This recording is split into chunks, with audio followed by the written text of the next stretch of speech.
Selamat datang di channel Diari Fitri, channel yang membahas cerita rumah tangga sehari-hari. Sebelum mulai ceritanya, jangan lupa subscribe. Mari kita mulai ceritanya.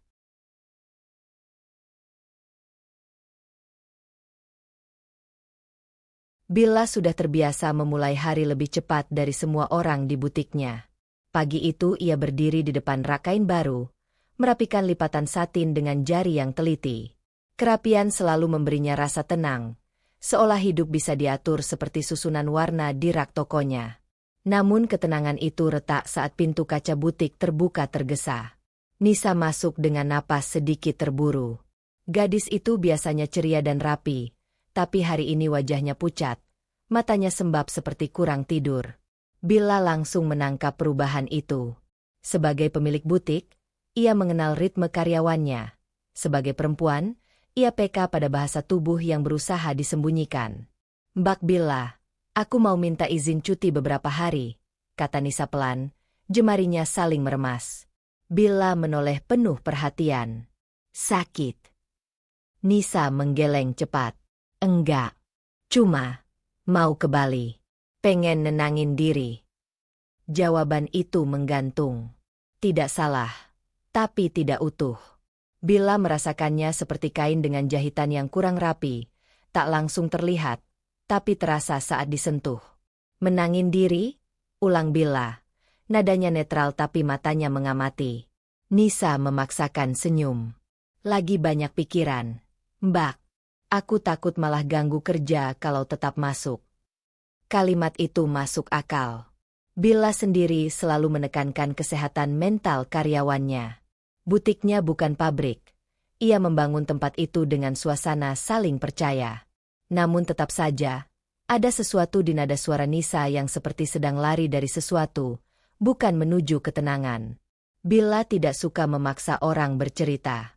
Ia ingat bagaimana rasanya ditekan saat sedang rapuh. "Berapa lama?" tanya Billa akhirnya. 3 hari, mungkin 4. Billa mengangguk pelan. Ia melihat mata Nisa sedikit berbinar, lega, tapi juga seperti terkejut izin itu dikabulkan tanpa banyak tanya. "Baik, tapi tolong selesaikan laporan stok dulu sebelum berangkat," kata Billa tegas namun lembut. Nisa mengangguk cepat, berterima kasih berulang kali, lalu bergegas ke ruang belakang. Terlalu bergegas untuk seseorang yang ingin menenangkan diri, pikir Billa. Sepanjang siang, pikiran Billa beberapa kali kembali pada wajah tegang Nisa. Ia mencoba menepisnya dengan fokus pada pelanggan dan pesanan baru. Ini bukan pertama kalinya karyawan cuti mendadak. Ia tidak mau jadi atasan yang curiga berlebihan. Sore datang, butik tutup, dan Billa pulang dengan tubuh lelah tapi pikiran masih aktif. Rumahnya rapi, sunyi, dan nyaman, hasil dari kebiasaan disiplin yang sama seperti di butik. Ia baru saja mengganti baju ketika Arman, suaminya, keluar dari kamar sambil membawa laptop. "Bill," panggil Arman santai, "besok aku dinas ke Bali." Kalimat itu jatuh begitu saja, seperti hal biasa. Terlalu biasa. Billa berhenti melangkah. "Bali?" "Iya. Meeting sama klien. Dadakan." Arman menaruh laptop di meja. Nada suaranya ringan. "Cuma beberapa hari." Kata-kata itu seharusnya netral. Suaminya memang sering dinas. Bali juga bukan tempat aneh untuk urusan bisnis. Tapi entah kenapa, tubuh Billa merespons lebih dulu daripada logikanya. Ada rasa dingin tipis merayap di dada. Pagi tadi, Nisa, Bali, menenangkan diri. Kebetulan, katanya pada diri sendiri. Dunia tidak berputar di sekeliling hidupnya. "Berapa hari?" tanya Billa, berusaha terdengar biasa. 3 atau 4. Tergantung negosiasi." Arman tersenyum kecil. "Kamu enggak keberatan, kan?" Billa membalas senyum itu otomatis. Ia adalah istri yang mendukung karir suami, dan Arman tahu itu. Selama ini mereka jarang bertengkar soal pekerjaan. Ia tidak mau terlihat posesif atau tidak percaya. "Ya enggak lah. Kerja kan penting," jawabnya. Arman tampak lega. Ia lalu bercerita soal jadwal penerbangan, hotel yang sudah disiapkan kantor, dan kemungkinan membawa oleh-oleh. Semua terdengar normal. Terlalu normal sampai terasa seperti naskah yang sudah dihafal. Saat Arman masuk kamar mandi, Bella duduk di sofa sendirian. Senyumnya pelan-pelan luntur. Ia membenci perasaan ini, perasaan curiga tanpa bukti. Perasaan yang dulu pernah membuatnya terlihat bodoh di hubungan lamanya, bertahun lalu. Ia sudah berjanji pada diri sendiri tidak akan hidup dalam bayang-bayang ketakutan lama.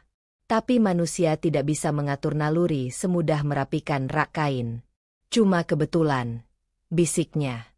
Namun pikirannya mulai bekerja sendiri. Mengingat wajah gugup Nisa, cara gadis itu menghindari tatapan, dan bagaimana Arman menyampaikan dinas dengan santai sekali.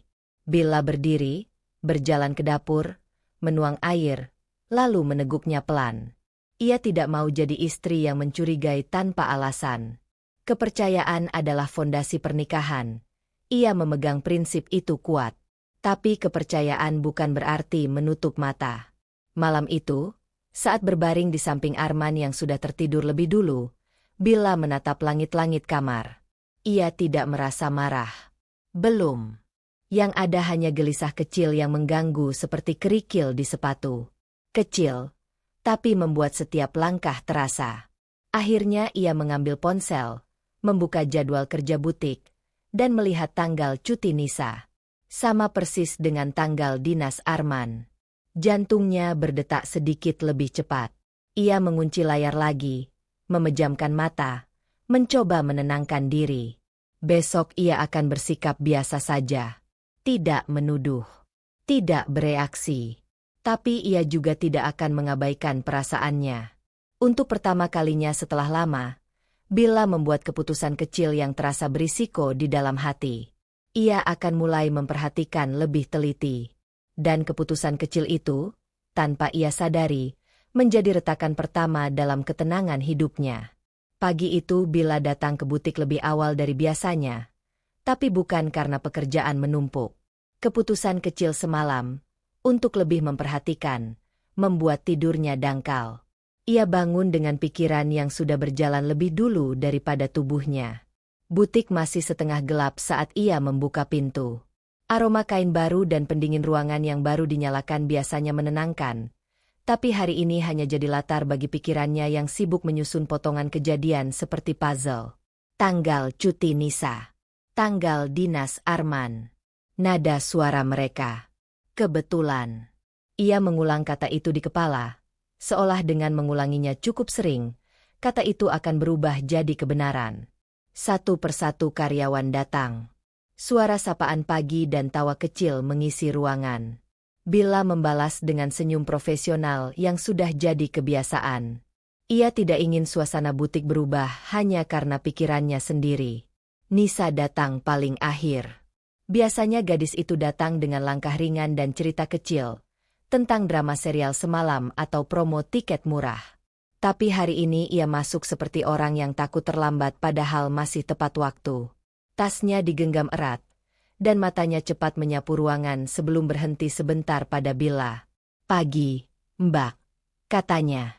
"Pagi," jawab Bella tenang. Hanya 1 detik tatapan mereka bertemu, tapi Nisa yang lebih dulu mengalihkan mata. Terlalu cepat.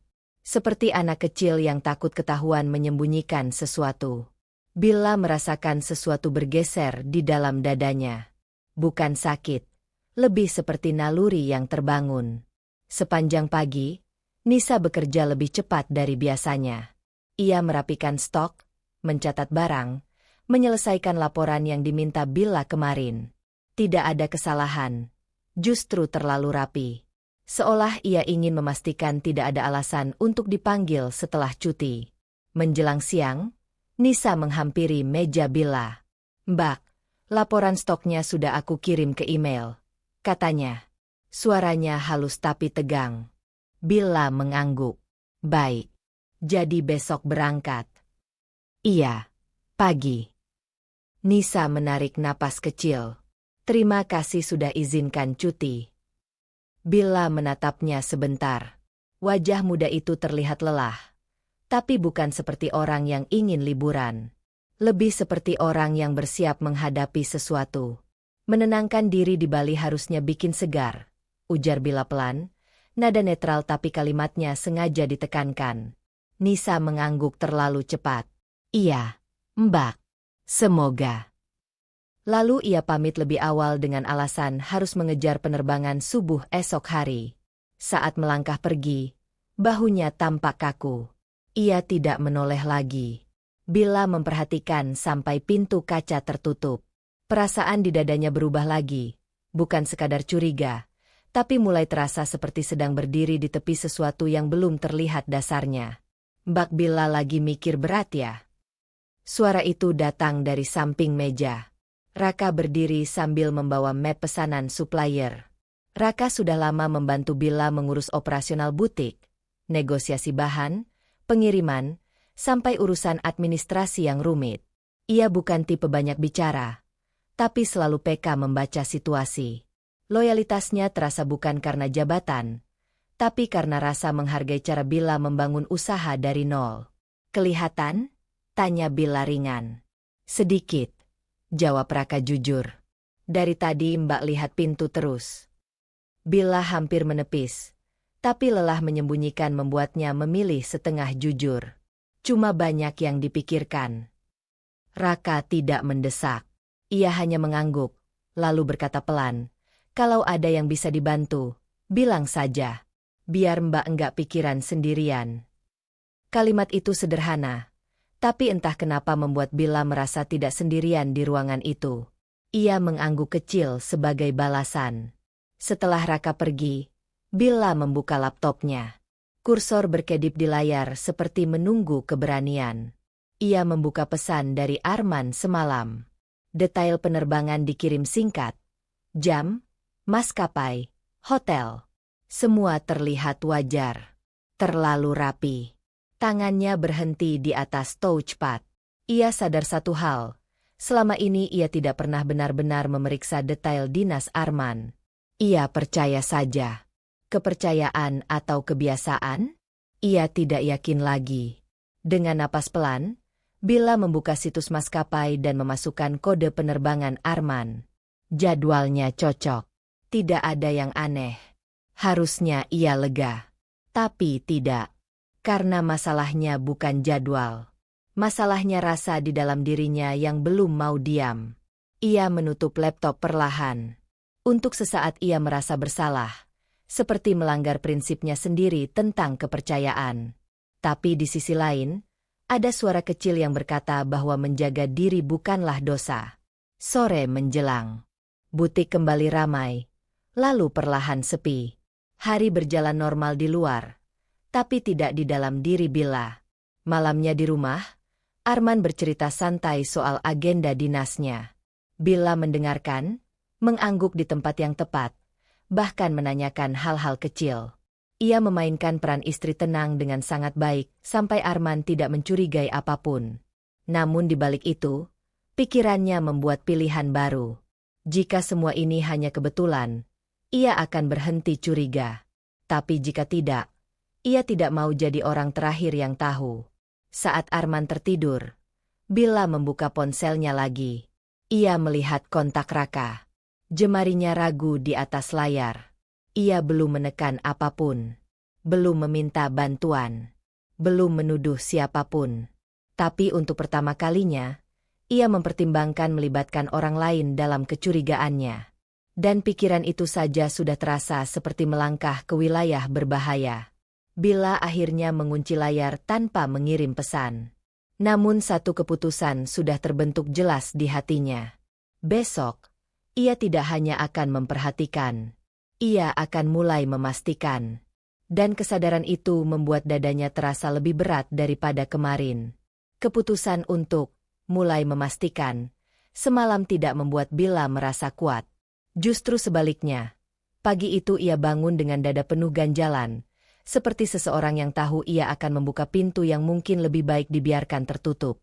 Arman sudah berangkat lebih dulu ke bandara. Ia sempat mencium kening Bila dengan santai, membawa koper kecil dan wajah tanpa beban. Tidak ada gelagat bersalah. Tidak ada tergesa. Normal. Terlalu normal sampai membuat Bella mempertanyakan penilaiannya sendiri. Setelah mandi dan bersiap, Bella tidak langsung ke butik. Ia malah memutar setir menuju sebuah kafe kecil di sudut jalan yang sudah ia kenal bertahun-tahun. Tempat itu sering jadi ruang bernapasnya saat pikiran terlalu ramai. Maya sudah duduk di sana. Perempuan itu melambai kecil begitu melihat Bella masuk. Maya adalah sahabat yang tidak banyak basa-basi.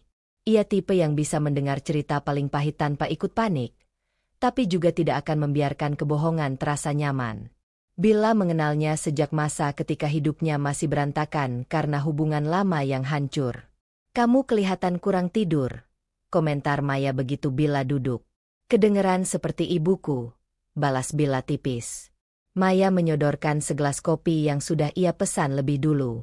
"Kalau kamu sampai mau ketemu pagi-pagi begini, berarti bukan cuma soal stok kain." Bella memutar gelasnya pelan. Uap kopi naik, tapi tidak menghangatkan pikirannya. "Ada yang aneh," akhirnya ia berkata. Lalu ia menceritakan semuanya. Cuti Nisa, dinas Arman, tanggal yang sama, kegugupan kecil yang tak bisa dijelaskan logika.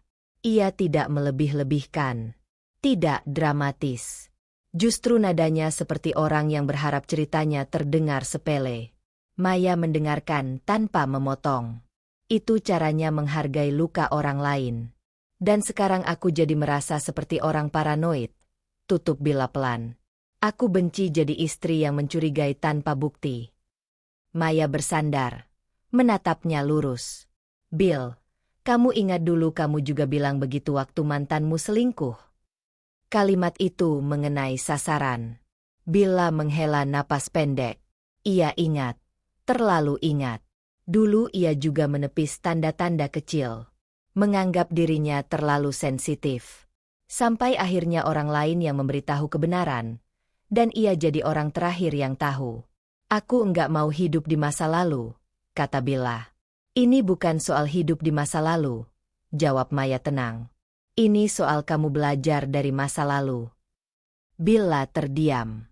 Maya melanjutkan, lebih lembut. "Firasat itu bukan tuduhan. Itu alarm. Kamu boleh salah, tapi jangan mematikan alarm hanya karena takut dibilang berisik." Kalimat itu tidak menenangkan. Justru membuka sesuatu yang ingin Bella tutup rapat. "Aku capek kalau harus selalu waspada," bisik Bella. "Aku menikah sama Arman karena aku percaya dia beda." "Percaya bukan berarti menutup mata," kata Maya. "Dan kalau ternyata kamu salah curiga, ya bagus. Tapi kalau kamu benar dan memilih diam, kamu yang paling terluka." Bella menatap kopi di tangannya. Permukaan cairannya bergetar sedikit saat ia menggerakkan gelas, seperti hatinya sendiri. Ia tiba-tiba merasa kesal. Bukan pada Maya, tapi pada dirinya. Kenapa ia harus berada di posisi ini lagi? Kenapa ia tidak bisa sekadar tenang seperti istri lain? "Aku benci diriku yang seperti ini," katanya pelan. Sedikit kebetulan langsung mengaitkan semuanya. Maya tersenyum tipis. "Kamu bukan membayangkan sesuatu. Kamu mengamati." Perbedaan dua kata itu terasa besar. Bella menyadari sesuatu yang lebih jujur. Ia bukan hanya takut Arman selingkuh. Ia takut terlihat bodoh. Takut jadi perempuan yang dipercaya semua orang kuat, tapi ternyata dibohongi di rumah sendiri. Harga dirinya diam-diam ikut dipertaruhkan. "Aku enggak mau jadi perempuan yang pura-pura enggak tahu," kata Bella akhirnya. Maya mengangguk kecil, seolah menunggu kalimat itu sejak awal. "Terus?" Bella tidak langsung menjawab. Pertanyaan itu berputar di kepalanya sepanjang perjalanan ke butik setelah mereka berpisah. Setibanya di ruang kerjanya, ia duduk lama tanpa membuka laptop. Suara aktivitas butik di luar terdengar samar. Hidup berjalan normal, sementara pikirannya tidak. Ia membuka ponsel. Chat dengan Arman muncul paling atas. Pesan singkat tentang sudah mendarat dengan selamat. Disertai foto sayap pesawat dari jendela. Bukti kecil yang menenangkan, atau dibuat untuk menenangkan. Billa memejamkan mata. Untuk pertama kalinya, ia mengakui sesuatu dalam hati. Luka lamanya belum sepenuhnya mati. Luka itu hanya diam, menunggu alasan untuk bangun. Dan sekarang, luka itu berbisik agar ia tidak lengah. Tangannya bergerak membuka kontak Raka. Ia ingat bagaimana asistennya itu PK membaca situasi, dan cukup profesional untuk tidak bergosip. Ia belum mengetik, belum memanggil. Tapi kali ini, jarinya tidak ragu seperti semalam. Billa menarik napas panjang. Jika ia melangkah lebih jauh, tidak ada jalan kembali ke ketenangan pura-pura. Tapi jika ia diam, pikirannya tidak akan berhenti. Akhirnya ia membuat keputusan kecil, lebih berani dari sebelumnya, tapi masih terasa seperti bisikan. Besok, ia akan mulai mencari kepastian, bukan hanya mengamati. Dan keputusan itu membuat hatinya berdebar bukan karena takut kehilangan Arman, melainkan takut menemukan kebenaran. Keputusan untuk mencari kepastian semalam masih terasa asing di dada Billa saat ia membuka butik pagi itu. Ia tidak merasa seperti perempuan cemburu. Ia merasa seperti seseorang yang berdiri di persimpangan, dipaksa memilih arah tanpa peta. Ia datang lebih rapi dari biasanya, seolah kerapian luar bisa menenangkan bagian dalam yang berisik. Namun setiap kali pintu kaca terbuka, pikirannya justru melompat pada bayangan lain. Lobi hotel, koper, dan dua nama yang mungkin berada di kota yang sama. Raka datang membawa dokumen pesanan kain. Seperti biasa, langkahnya tenang, ekspresinya profesional. Ia membaca situasi sebelum bicara, kebiasaan yang membuat Billa mempercayainya selama ini. "Mbak Billa, supplier Bandung minta konfirmasi ukuran," katanya. Billa menerima berkas itu, tapi tidak langsung membukanya. Ada jeda yang tidak biasa. "Raka," panggilnya akhirnya. Nada itu membuat Raka sedikit menegakkan badan. Ia tahu itu bukan panggilan kerja biasa. "Iya, Mbak." Billa menatap meja beberapa detik sebelum mengangkat mata. Ia memilih kata-katanya hati-hati, seperti berjalan di lantai yang mungkin retak. "Kamu masih punya kenalan di Bali? Yang biasa bantu urusan pengiriman butik waktu pameran dulu?" Raka mengangguk. "Masih." "Kenapa?"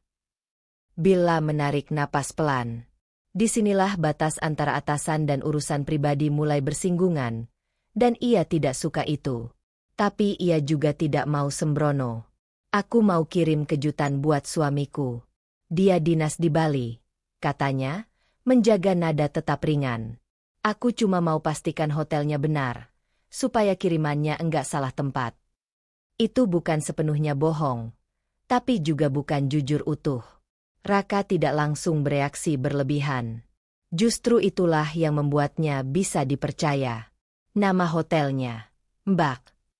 Billa menyebutkan nama hotel yang Arman kirimkan di pesan. Lidahnya terasa sedikit kaku saat mengucapkannya. "Bisa dicek lewat teman saya di sana," kata Raka. "Biasanya mereka bisa lihat reservasi tamu." Billa mengangguk. "Kalau merepotkan, enggak usah." "Enggak, Mbak. Santai saja." Percakapan itu berakhir singkat, tapi dampaknya panjang di kepala Billa. Ia kembali bekerja, melayani pelanggan, memberi arahan pada karyawan lain. Dari luar, tidak ada yang berubah. Dari dalam, setiap menit terasa seperti menunggu hasil tes medis. Siang menjelang ketika ponselnya bergetar. Pesan dari Raka. "Sudah saya cek, Mbak. Nama Pak Arman ada di reservasi." Jeda beberapa detik. "Dan ada satu nama lain yang saya kenal dari butik." Jantung Billa berdetak lebih keras. Ia membaca kalimat berikutnya pelan, seolah memperlambat waktu. "Nisa juga terdaftar di hotel yang sama. Kamar beda lantai." Dunia tidak runtuh. Tidak ada ledakan emosi. Justru yang datang adalah rasa hampa tipis, seperti udara keluar dari balon perlahan. Hotel yang sama, tanggal yang sama, nama yang sama-sama ia kenal. Masih bisa kebetulan, katanya pada diri sendiri. Bali bukan kota kecil. Hotel itu juga populer. Ia mengetik balasan dengan jari yang tetap stabil. Terima kasih, Raka. Jangan bahas ini ke siapapun. Jawaban Raka cepat. Tentu, Mbak. Profesional. Tidak ingin tahu lebih. Tidak menghakimi. Sikap itu sedikit meringankan Billa. Namun setelah layar ponsel mati, pikirannya justru semakin hidup. Jika ini hanya kebetulan, kenapa terasa seperti pola? Jika ini pola, sejak kapan ia mulai terbentuk? Sore itu ia pulang lebih cepat. Rumah terasa lebih sunyi dari biasanya. Tidak ada suara Arman yang menyalakan televisi atau mengomentari berita. Hanya suara jam dinding dan langkahnya sendiri. Ia mencoba mengalihkan pikiran dengan merapikan lemari, mengecek pesanan online butik, bahkan menonton acara ringan. Tapi setiap jeda sunyi, pikirannya kembali ke satu tempat, hotel di Bali itu. Malam datang bersama lelah yang tidak menenangkan.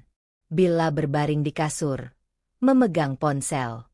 Ada pesan dari Arman, foto makan malam dengan rekan kerja. Dua pria yang ia kenal sebagai kolega Arman terlihat di foto. Bukti sosial. Normal. Meyakinkan. Namun kini, setelah tahun Nisa berada di hotel yang sama, setiap bukti terasa memiliki dua sisi. Bisa benar, bisa penutup. Billa membenci perasaan ini. Ia tidak ingin berubah jadi orang yang membaca makna di setiap detail. Ia ingin percaya, tapi pikirannya menolak diam. Ia menutup mata, mencoba tidur. Gagal. Setiap kali hampir terlelap, bayangan muncul. Lobi hotel, pintu lift terbuka, seseorang berjalan berdampingan. Bukan karena ia melihat, tapi karena imajinasinya mulai mengisi ruang kosong. Jam menunjukkan lewat tengah malam saat ia akhirnya duduk di tepi kasur. Dadanya tidak sesak, tapi pikirannya penuh. Ia belum punya bukti pengkhianatan. Ia juga belum punya alasan untuk menuduh. Yang ia punya hanya potongan-potongan yang belum membentuk gambar utuh. Dan ia tahu satu hal, jika ia menuduh tanpa dasar, kepercayaan bisa rusak selamanya. Tapi jika ia diam, ia mungkin merusak dirinya sendiri. Akhirnya Billa membuat keputusan kecil lagi, lebih sunyi dari sebelumnya, tapi lebih tajam. Ia tidak akan menuduh. Ia akan mengumpulkan fakta sampai hatinya tidak perlu menebak. Keputusan itu tidak membuatnya lega. Justru membuat matanya sulit terpejam hingga dini hari. Dan untuk pertama kalinya, Bali tidak lagi terdengar seperti nama tempat, melainkan sumber gelisah yang nyata. Malam-malam tanpa tidur mulai mengubah ritme tubuh Billa. Pagi itu ia bangun dengan kepala berat, bukan karena kurang istirahat saja, tapi karena pikirannya tidak pernah benar-benar berhenti sejak mengetahui nama Nisa ada di hotel yang sama. Keputusannya semalam, mengumpulkan fakta sebelum bereaksi, terasa benar, tapi juga melelahkan. Ia seperti memaksa dirinya tetap berdiri di ruangan gelap sambil menunggu lampu dinyalakan orang lain. Di butik, ia tetap bekerja seperti biasa. Memberi arahan display, memeriksa jahitan, menyapa pelanggan tetap. Dari luar, Billa adalah pemilik usaha yang tenang dan profesional. Hanya dirinya yang tahu betapa sering ia melirik ponsel di meja. Ia menunggu kabar dari Arman. Biasanya Arman cukup responsif. Tidak selalu manja, tapi hadir. Mengirim kabar singkat, menelpon malam hari, atau sekadar mengirim foto kopi pagi. Hal-hal kecil yang membuat jarak terasa wajar. Hari ini berbeda. Panggilan pertama tidak diangkat. Pesan dibalas 1 jam kemudian. Lagi meeting. Sinyal jelek. Billa membaca pesan itu tanpa ekspresi. Ia tidak langsung membalas.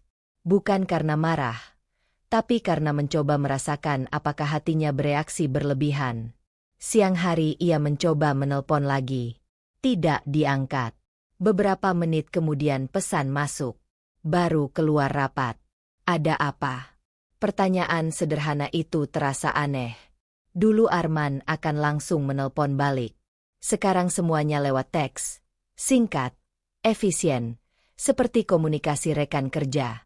Billa menatap layar lama. Ia ingin menulis, enggak apa-apa, cuma kangen, tapi mengurungkannya. Ia tidak mau terdengar membutuhkan saat hatinya justru dipenuhi tanda tanya. Akhirnya ia hanya menjawab, enggak apa-apa. Hati-hati kerja. Kalimat netral. Aman. Tapi tidak jujur pada kegelisahannya. Sore menjelang ketika Raka mengetuk pintu ruang kerja. Ia membawa laporan penjualan, tapi matanya menangkap sesuatu yang lebih dulu. Ponsel Billa yang tergeletak dengan layar chat terbuka. Mbak lagi nunggu kabar? Tanyanya hati-hati. Billa biasanya tidak mencampur urusan pribadi dan kerja. Tapi akhir-akhir ini batas itu mulai tipis. Ia mengangguk kecil. Arman sibuk rapat. Raka tidak langsung bicara. Ia menaruh laporan, lalu berkata pelan. Maaf kalau saya lancang, Mbak. Tapi sejak kemarin Mbak kelihatan kepikiran. Nada suaranya bukan ingin tahu, tapi peduli. Itu yang membuat Billa tidak defensif. Aku cuma nggak suka merasa tidak tahu apa-apa, jawabnya jujur. Raka menarik napas sebentar, seperti menimbang kalimat. Kalau Mbak butuh kepastian, saya bisa ke Bali. Billa menoleh cepat. Ke Bali. Saya bisa sekalian cek supplier yang pernah kerja sama waktu pameran dulu. Jadi tetap ada alasan kerja, katanya tenang. Saya enggak cari gosip. Saya cuma enggak mau Mbak terus kepikiran. Kalimat itu sederhana, tapi menyentuh titik yang selama ini Billa tekan. Ia tidak ingin terlihat sebagai istri yang menyuruh orang memata-matai suami.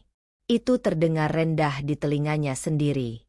Aku enggak mau kamu terlibat terlalu jauh, kata Billa. Raka mengangguk. Saya mengerti. Makanya saya tawarkan. Bukan inisiatif diam-diam. Keputusan tetap di Mbak. Ruangan hening beberapa detik. Billa sadar ini bukan lagi soal curiga kecil. Ini sudah masuk wilayah mencari kebenaran. Dan kebenaran punya konsekuensi, apapun isinya. Jika Raka pergi dan tidak menemukan apa-apa, ia mungkin merasa lega sekaligus bersalah. Jika menemukan sesuatu, hidupnya bisa berubah.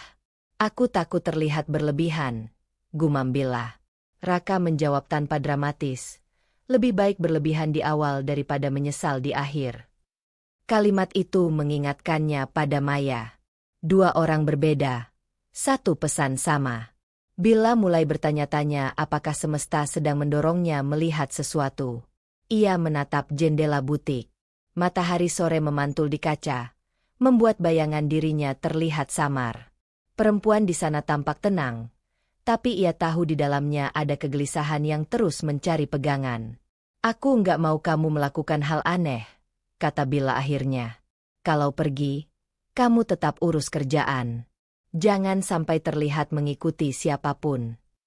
Raka mengangguk mantap. Saya profesional, Mbak. Jawaban itu membuat keputusan terasa sedikit lebih aman. Namun tetap saja, saat kata berikutnya keluar dari mulutnya, jantung Billa berdebar lebih keras. Kalau kamu ada waktu, pergilah. Itu bukan perintah.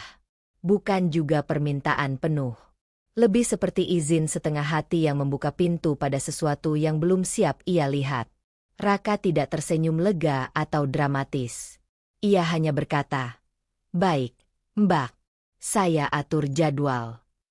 Setelah ia keluar, Billa duduk diam cukup lama. Ia baru saja melangkah lebih jauh dari sekadar memperhatikan. Ia melibatkan orang lain. Itu artinya ia mengakui pada dirinya sendiri bahwa kecurigaan ini nyata. Ponselnya bergetar lagi. Pesan dari Arman. Maaf baru balas. Dari pagi padat banget. Billa menatap pesan itu tanpa emosi jelas. Dulu ia akan langsung percaya. Sekarang, ia hanya menyimpannya sebagai satu data lagi di antara banyak potongan. Ia tidak membalas cepat. Untuk pertama kalinya, ia membiarkan pesan Arman tidak dijawab beberapa menit. Bukan untuk menghukum, tapi untuk memberi ruang pada pikirannya sendiri. Saat malam datang, satu kesadaran menekan dadanya. Ia baru saja mengizinkan seseorang mendekati kemungkinan terburuk dalam pernikahannya. Dan meski belum ada bukti apapun, keputusan itu terasa seperti berdiri di tepi jurang. Selangkah lagi bisa mengubah segalanya. Keputusan mengizinkan Raka pergi ke Bali semalam masih terasa seperti batu kecil di dada Bella, tidak menghancurkan, tapi terus mengingatkan bahwa ia sudah melangkah terlalu jauh untuk pura-pura tenang. Pagi itu butik berjalan seperti biasa. Pelanggan datang, kain dipilih, mesin kasir berbunyi. Dunia tidak berubah hanya karena hatinya gelisah. Bella tetap berdiri di balik meja kasir dengan sikap rapi, memberi saran warna dan potongan seperti pemilik butik yang percaya diri. Namun setiap kali pintu terbuka, matanya refleks melirik ponsel di meja. Ia menunggu pesan dari Raka, meski ia sendiri tidak tahu kabar seperti apa yang ia harapkan. Kabar baik atau buruk, keduanya menakutkan dengan cara berbeda. Menjelang siang, Arman mengirim pesan. Hari ini jadwal ketemu klien luar hotel. Mungkin susah dihubungi. Kalimat itu sederhana. Wajar untuk urusan dinas. Tapi kini setiap penjelasan terasa seperti potongan cerita yang harus diuji. Bella mengetik balasan netral, lalu meletakkan ponsel. Ia memaksa diri fokus pada laporan penjualan. Ia tidak mau hidupnya hanya berputar di sekitar satu kemungkinan. Namun sekitar 1 jam kemudian, layar ponselnya menyala. Nama Raka muncul. Pesan masuk tanpa banyak kata. Maaf Mbak. Saya kirim ini supaya Mbak tahu situasinya. Sebuah foto menyusul. Jari Bella terasa lebih dingin saat membukanya. Foto itu diambil dari jarak cukup jauh. Mungkin dari seberang jalan. Tidak buram, tapi jelas cukup untuk dikenali. Arman berjalan masuk ke sebuah restoran. Di sampingnya, Nisa. Mereka tidak bergandengan, tidak melakukan hal vulgar. Tapi jarak mereka terlalu dekat untuk disebut kebetulan. Terlalu akrab untuk sekadar rekan kenalan. Arman sedikit menunduk mendengarkan Nisa bicara. Nisa tampak tersenyum kecil. Bahasa tubuh dua orang yang nyaman satu sama lain. Dunia di sekitar Bella tidak runtuh. Tidak ada suara pecah. Yang ada hanya getaran halus di tangannya. Ia menyadari napasnya jadi pendek. Jantungnya berdetak keras tapi teratur. Seperti tubuhnya menahan reaksi besar. Ini belum bukti, katanya dalam hati. Ini bisa saja kebetulan. Bisa saja bertemu tidak sengaja.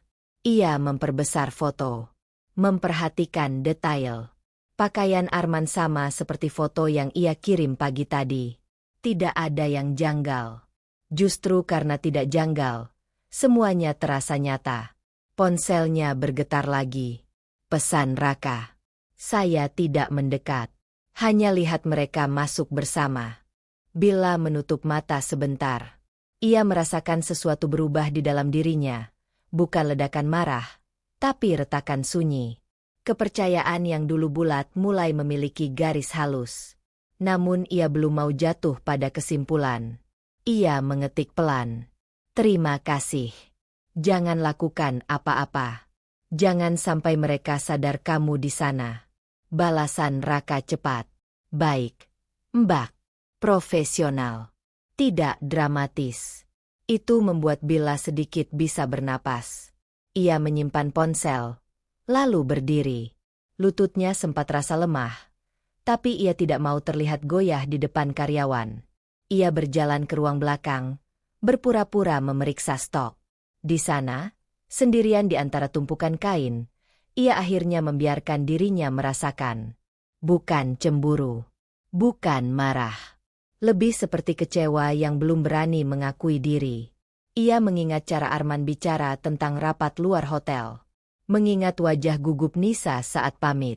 Mengingat dirinya sendiri yang berusaha dewasa dan percaya. Apakah semua itu membuatnya terlihat naif? Pikiran itu lebih menyakitkan daripada bayangan perselingkuhan itu sendiri. Ia menarik napas panjang. Logika, katanya pada diri sendiri. Pegang logika. Dua orang di kota yang sama bisa bertemu. Makan bersama tidak selalu berarti selingkuh. Bisa saja Nisa minta saran. Bisa saja urusan kerja. Ia menyusun pembenaran satu persatu seperti menambal kain robek. Tapi setiap tambalan terasa tipis. Sore hari, Arman menelpon. Suaranya terdengar biasa, bahkan hangat. Ia bercerita tentang klien cerewet dan negosiasi harga. Tidak ada jeda gugup, tidak ada nada bersalah. Bella mendengarkan, menjawab seperlunya. Ia tidak menyebut foto, tidak menyebut Nisa. Dan disitulah ia sadar sesuatu. Ia belum siap mendengar kebohongan jika benar ada. Malam datang, butik tutup, dan rumah kembali sunyi. Bella duduk di ruang tamu dengan lampu redup. Foto itu masih ada di ponselnya, seperti bukti yang belum ingin ia beri nama. Ia bisa saja langsung menuduh. Ia punya alasan untuk curiga. Tapi menuduh berarti membuka pintu konfrontasi. Dan ia belum punya kekuatan untuk itu. Akhirnya ia membuat keputusan kecil lagi, lebih berat dari sebelumnya. Ia akan tetap tenang di permukaan. Ia akan mengumpulkan lebih banyak fakta sebelum bicara. Bukan karena takut kehilangan Arman, tapi karena ia tidak mau salah menilai. Namun saat ia mematikan lampu dan berbaring di kasur, satu tekanan baru muncul di hatinya. Jika ini hanya kebetulan, kenapa rasanya seperti awal dari sesuatu yang lebih besar? Dan pertanyaan itu membuat matanya terbuka lama di kegelapan. Seolah tidur bukan lagi tempat istirahat, melainkan ruang tempat pikirannya terus menuntut jawaban. Malam tanpa tidur kembali meninggalkan jejak di wajah Bella. Bukan lingkar hitam yang mengganggu penampilan, tapi rasa lelah yang membuat pikirannya lambat namun penuh. Pertanyaan semalam, kenapa semua terasa seperti awal sesuatu yang besar, masih bergema saat ia menyiapkan diri ke butik. Ia tidak menangis. Ia tidak marah.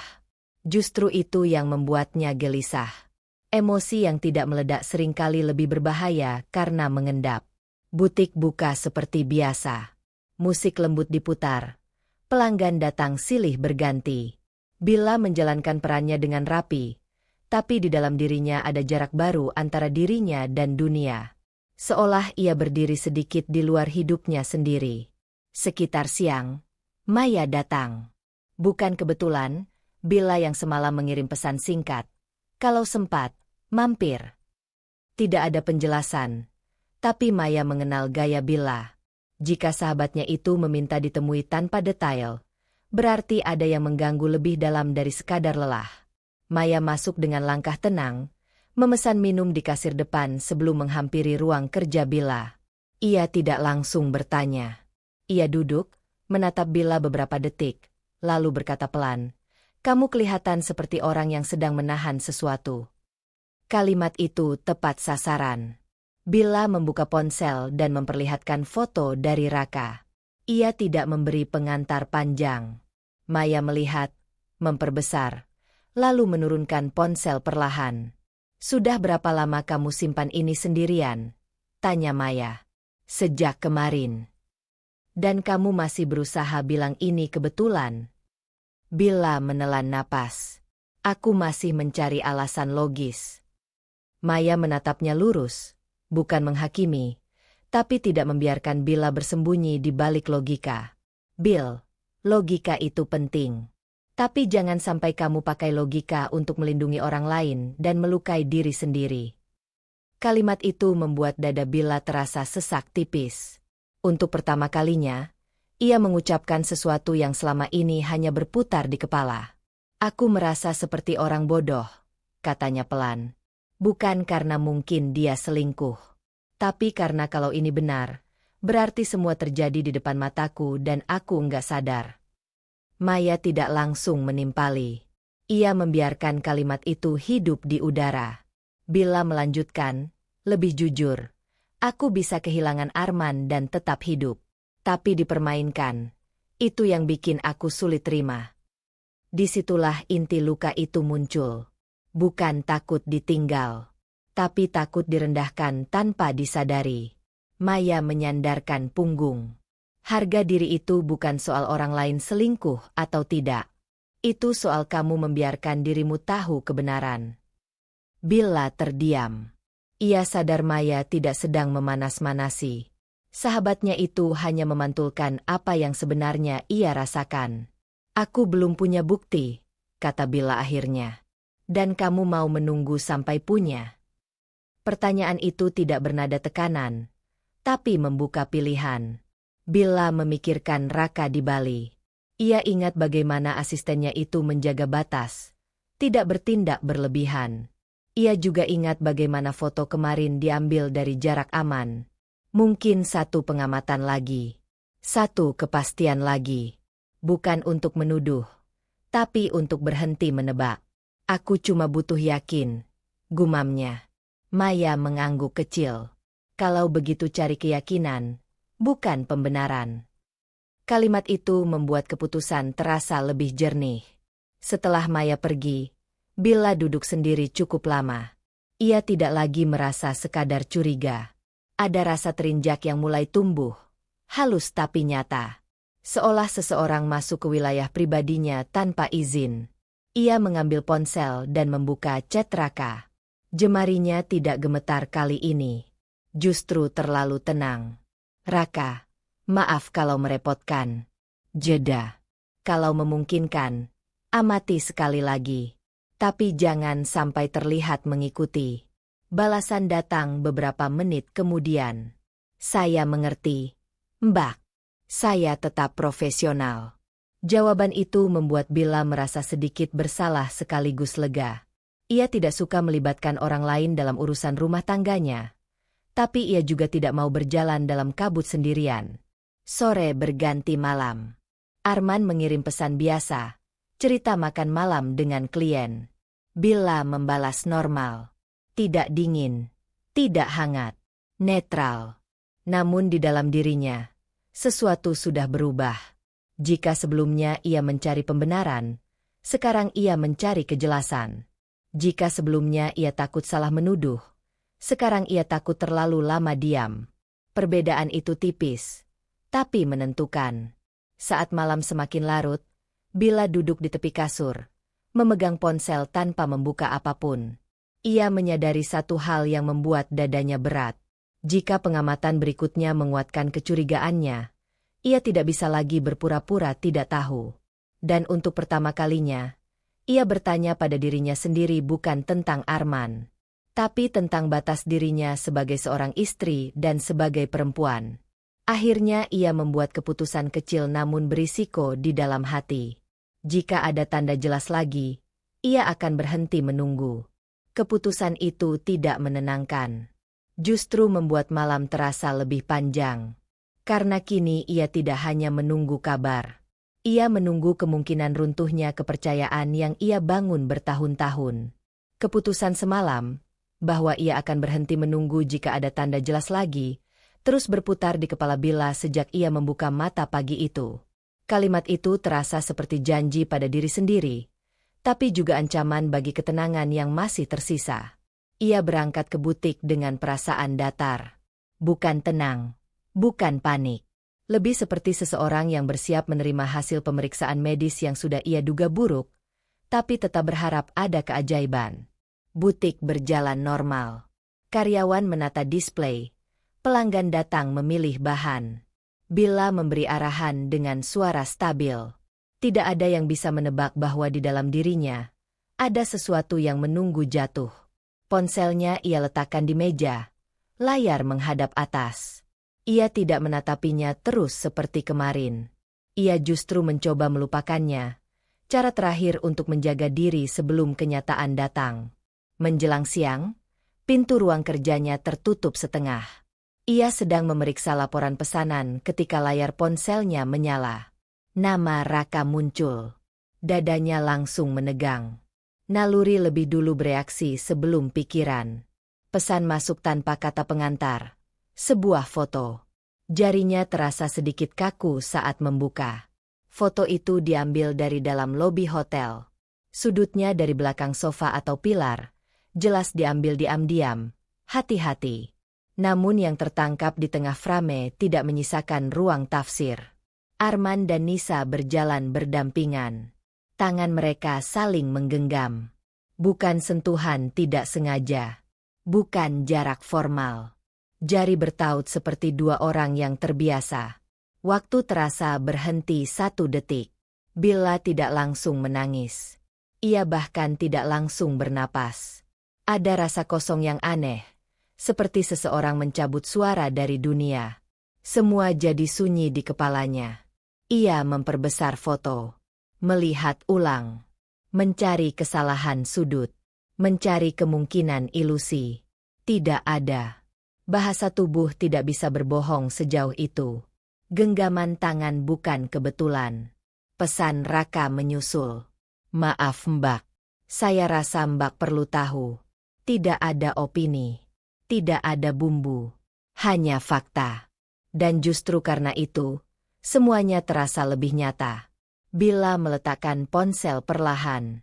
Tangannya mulai gemetar sekarang. Bukan hebat, tapi cukup untuk membuat jari terasa lemah. Ia menunduk, menatap meja kayu di depannya seperti mencari pegangan. Jadi ini jawabannya. Bukan prasangka. Bukan luka lama yang bicara. Ini nyata. Namun yang datang bukan ledakan marah. Bukan teriakan. Bukan dorongan menelpon Arman saat itu juga. Yang datang adalah rasa tertusuk halus di harga dirinya. Selama ini ia sibuk menjaga kepercayaan, menjaga sikap dewasa, menjaga hubungan tetap tenang. Sementara di tempat lain, suaminya menggenggam tangan perempuan yang bekerja di bawah kepemimpinannya sendiri. Bukan hanya sebagai istri ia dikhianati. Sebagai perempuan dan atasan, ia direndahkan. Matanya mulai panas.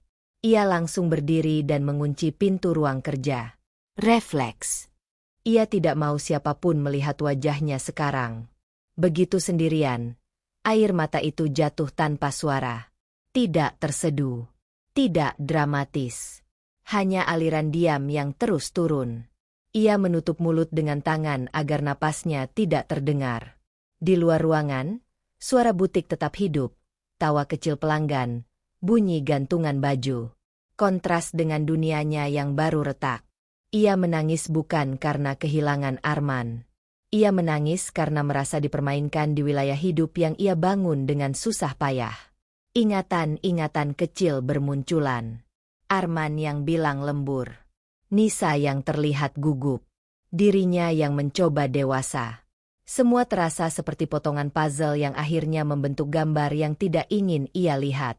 Beberapa menit berlalu sebelum ia mampu menghapus air mata dan mengatur napas. Billa menatap pantulan dirinya di layar ponsel yang mati. Wajahnya masih rapi, hanya mata sedikit merah. Ia tidak boleh hancur di sini. Ini tempat kerjanya. Ini wilayah yang ia kuasai. Ponsel bergetar lagi. Pesan dari Arman. Hari ini capek banget. Nanti malam aku teleponnya. Kalimat itu terasa seperti ironi yang dingin. Capek karena apa? Untuk pertama kalinya, Billa merasakan dorongan ingin membalas dengan foto yang ia punya. Mengakhiri sandiwara saat itu juga. Namun ia menahan diri. Ledakan sekarang hanya akan memberi mereka waktu menyusun alasan. Ia tidak mau diberi cerita. Ia ingin melihat kejujuran runtuh dengan sendirinya. Ia mengetik balasan singkat. Iya. Hanya itu. Setelahnya, ia mengirim pesan pada Raka. Terima kasih. Cukup sampai sini. Jangan ikuti lagi. Balasan Raka datang cepat. Baik, Mbak. Profesional sampai akhir. Billa menyimpan ponsel, lalu duduk tegak. Ada sesuatu yang berubah dalam dirinya. Bukan lagi istri yang mencari kepastian, tapi perempuan yang baru melihat batas harga dirinya disentuh orang lain. Namun ia belum bergerak, belum bicara, belum menuduh. Di hatinya, sebuah keputusan kecil mulai terbentuk, lebih tajam dari sebelumnya. Ia tidak akan bereaksi saat emosinya panas. Ia akan menunggu mereka pulang. Karena beberapa kebenaran lebih kuat saat dihadapi langsung, bukan lewat layar. Dan keputusan itu membuat dadanya berat sekaligus dingin. Seperti seseorang yang baru sadar badai akan datang. Dan memilih berdiri menunggunya. Bukan lari. Pagi itu butik masih setengah sepi ketika Billa sudah duduk di balik meja kasirnya. Tirai belum seluruhnya dibuka. Cahaya matahari masuk seperti garis-garis tipis yang jatuh di lantai. Ia menatap layar ponsel yang gelap sejak 5 menit lalu, seolah berharap benda itu berubah pikiran dan menampilkan pesan yang berbeda dari semalam. Foto di lobi hotel itu masih tersimpan. Tidak ia hapus, tapi juga tak sanggup ia buka lagi. Tangannya sudah cukup gemetar kemarin. Dadanya terasa lebih padat daripada sedih. Seperti ada sesuatu yang menekan dari dalam. Bukan sekadar luka, tapi rasa dipermainkan yang belum selesai ia terima. Karyawan datang satu persatu. Bila memasang wajah biasa, senyum tipis yang terlatih. Ia menanyakan stok, memeriksa jahitan, mengomentari display. Semua dilakukan otomatis, seperti tubuhnya bergerak tanpa perlu persetujuan hatinya. Namun Maya, yang sudah terlalu lama mengenalnya, menangkap keanehan itu. "Kamu kelihatan capek," katanya pelan saat mereka berpapasan di ruang fitting. "Kurang tidur saja," jawab Billa singkat. Ia tidak ingin mengulang cerita yang sama. Mengatakannya keras-keras hanya membuat semuanya terasa lebih nyata. Bel pintu butik berdenting lagi. Billa mengira pelanggan, tapi langkah yang masuk lebih pelan, lebih familiar. Ia menoleh dan melihat ibunya. Bu Ratna jarang datang ke butik di jam kerja. Biasanya beliau menunggu Billa pulang, atau sekadar menelepon. Hari ini beliau berdiri di dekat pintu dengan wajah tenang, tapi matanya langsung mengarah pada putrinya. Billa refleks berdiri. "Ibu." "Lewat sini, sekalian ingin lihat koleksi baru," jawabnya ringan. Namun saat mereka sudah di sudut butik yang lebih sepi, Bu Ratna memegang lengan anaknya sebentar. Tidak keras, hanya cukup untuk membuat Billa berhenti berpura-pura sibuk. "Kamu pucat," katanya. Billa membuka mulut, menyiapkan jawaban ringan. Tapi tak satu pun keluar.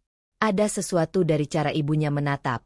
Bukan curiga, bukan panik. Hanya tahu. Akhirnya Billa menunduk sedikit. Lagi banyak pikiran. Bu Ratna tidak bertanya, "Kenapa?" Tidak menuntut cerita. Ia hanya mengangguk pelan, lalu berkata dengan suara datar tapi mantap, "Harga diri perempuan jangan ditukar rasa takut." Kalimat itu sederhana, tidak dramatis, tidak tinggi, tapi seperti jarum yang tepat menusuk bagian yang selama ini ia hindari. Billa mengangkat kepala. "Ibu tahu apa?" "Ibu tahu kamu anak yang tidak gampang goyah. Jadi kalau kamu goyah, berarti ada yang kamu tahan sendiri." Tidak ada tuduhan pada Arman. Tidak ada nasihat panjang. Hanya satu batas yang diingatkan. Dan anehnya, justru itu yang membuat dada Billa terasa sedikit longgar.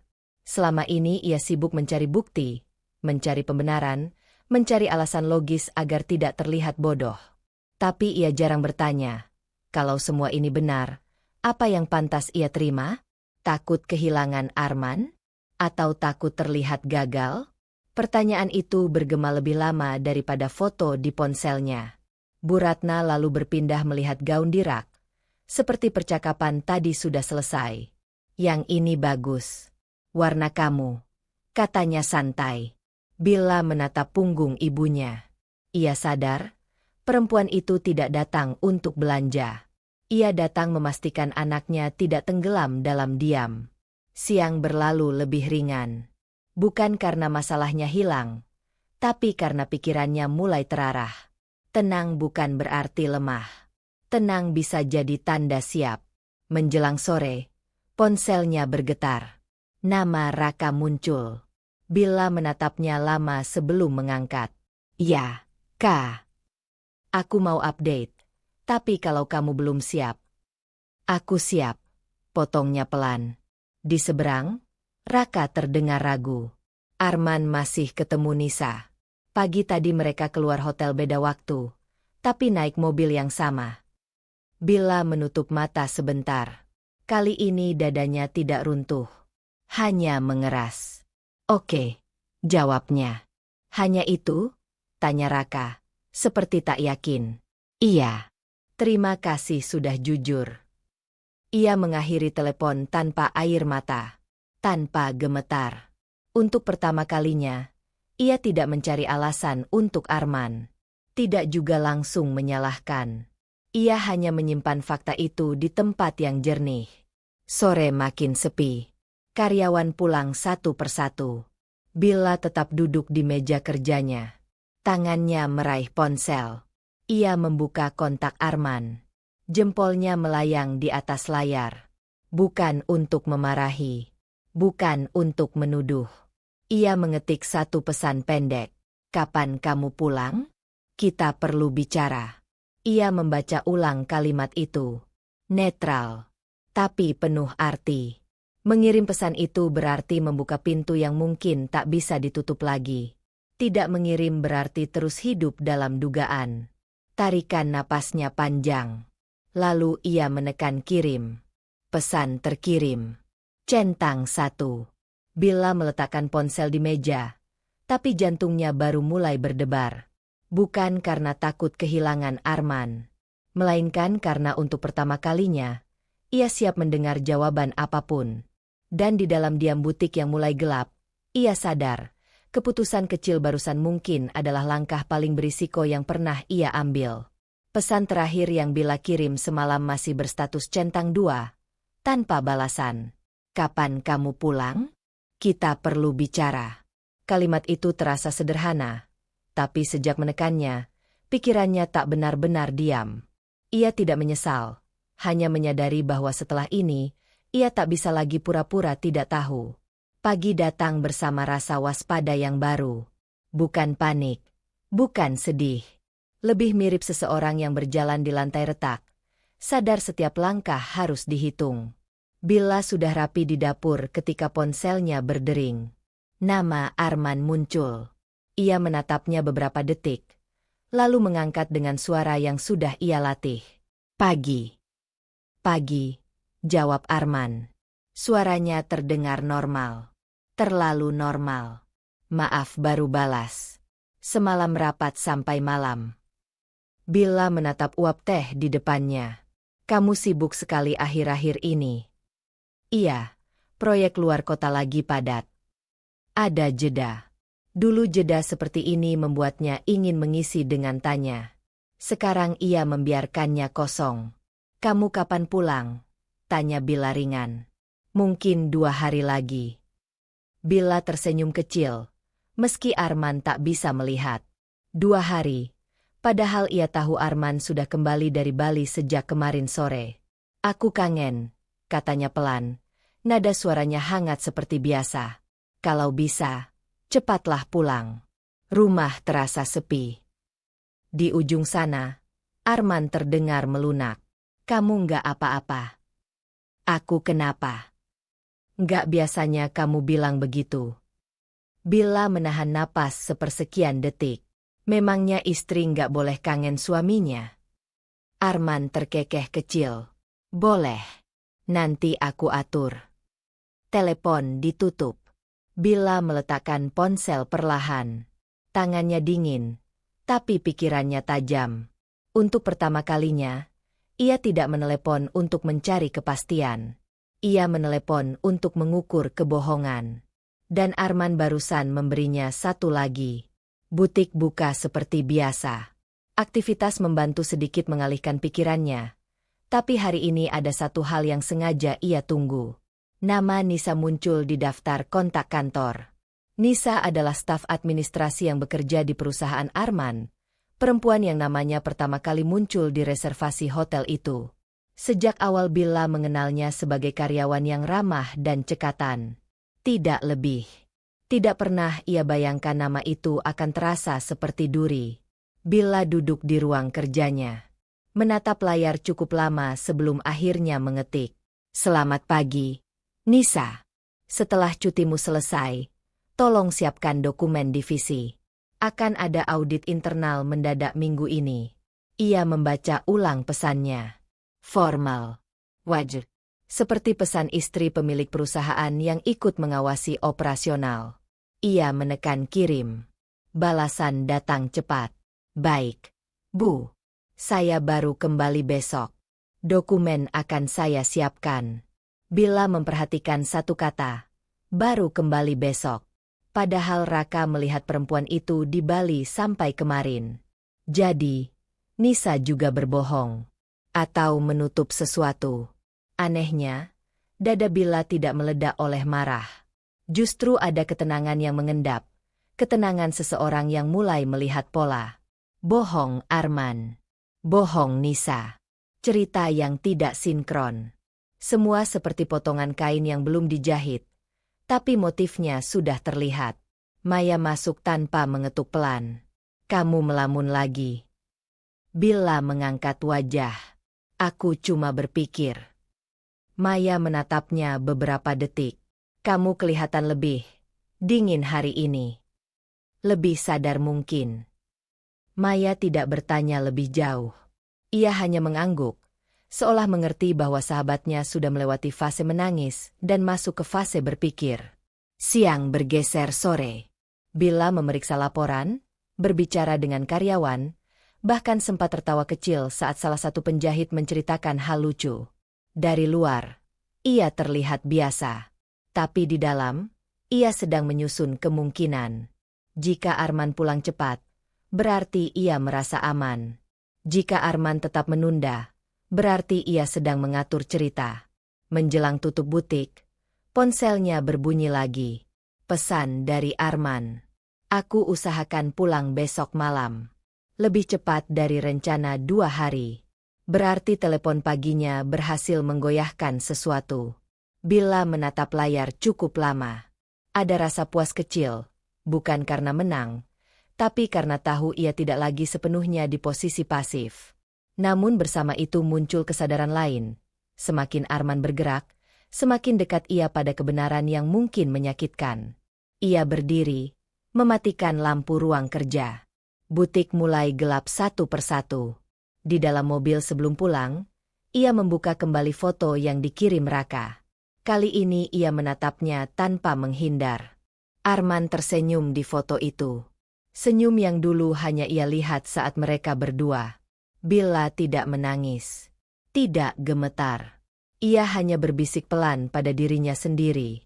Aku tidak mau jadi orang terakhir yang tahu cerita hidupku sendiri. Lalu ia membuka chat Raka dan mengetik. Ka, jangan pulang dulu. Kalau bisa, cari tahu hotel mana yang Arman pakai saat kembali besok. Jempolnya berhenti sebentar. Ini bukan lagi pengamatan pasif. Ini langkah aktif. Berisiko. Bisa membuka hal yang tak bisa ditutup lagi. Tapi ia tetap menekan kirim. Pesan terkirim. Dan di tengah mobil yang sunyi, Bila sadar, ia baru saja melangkah lebih jauh dari sekadar curiga. Ia mulai bersiap menghadapi kenyataan, apapun bentuknya. Langkah yang Bila ambil semalam masih terasa di ujung jarinya.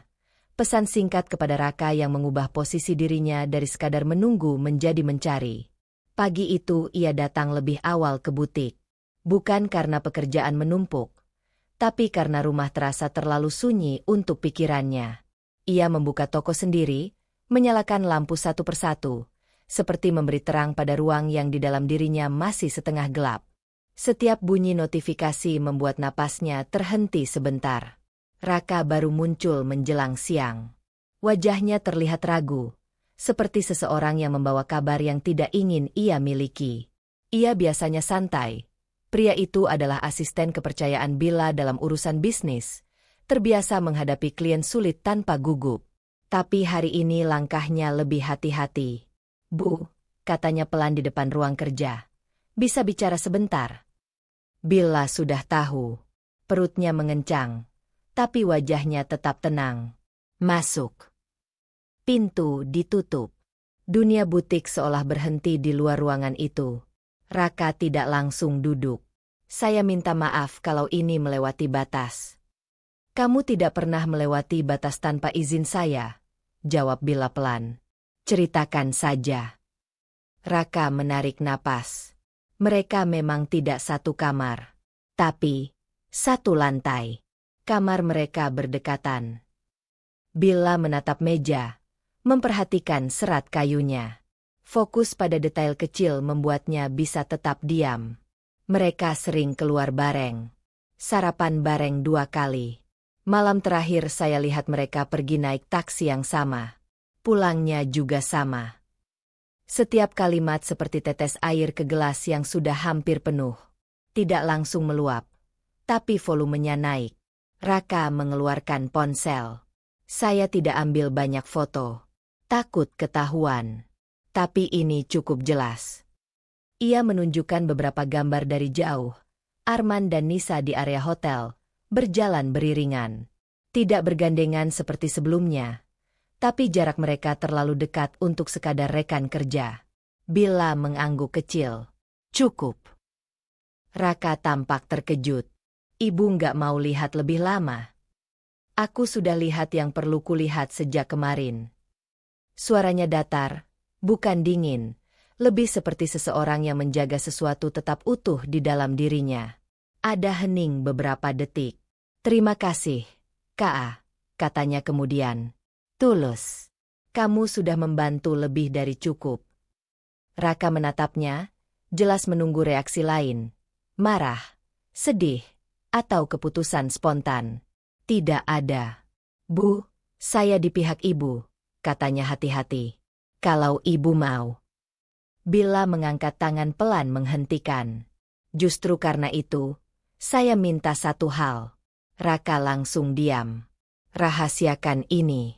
Di kantor, kamu tetap profesional seperti biasa.